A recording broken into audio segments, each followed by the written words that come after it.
We're at the Mark Twain house here in Hartford, and this is the home where Mark Twain lived from 1874 to 1891, and it's where he lived during the time he wrote his greatest works. The family lived here for 17 years. It was Samuel Clemens, also known as Mark Twain, and his wife Olivia, and their three daughters, Susie, Clara, and Jean. This was definitely one of the happiest times that they had as a family. Sam's kids were young. You know, they were together all at the same time. This is one of his most creative periods of his life.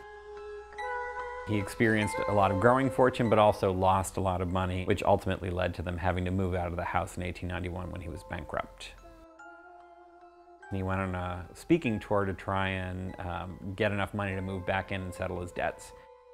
Susie and Jean decided to stay back in the U.S. while Clara, Mrs. Clemens, and Sam went around the world. When they got to Hartford in 1896, Susie started feeling unwell. They thought she might be more comfortable in the house that she grew up in, so they brought her to the house, and she started to develop signs of meningitis, spinal meningitis. And so in 1896, she died in the house. Mrs. Clemens had gotten a telegraph, and they were halfway across the Atlantic when Sam got the news in England that Susie had died.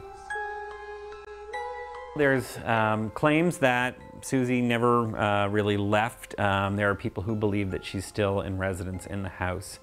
And so there have been several apparitions seen by guests and employees of the museum on all levels of the house of a female figure in Victorian garb. The library where we're located right now has been the scene of people feeling like something childish or childlike has been tugging at their clothes or playing with their jewelry, or people will hear sounds of children laughing. We've had footsteps that you hear on a floor above you when nobody's actually upstairs. We had one instance where we had a tray that came out of nowhere at one of our security officers down in the basement of the house. I don't believe that there's any sort of maliciousness or evil intent or anything like that. The house has always been very comforting and very warm, and I think that that is really the sense that most people get when they come here.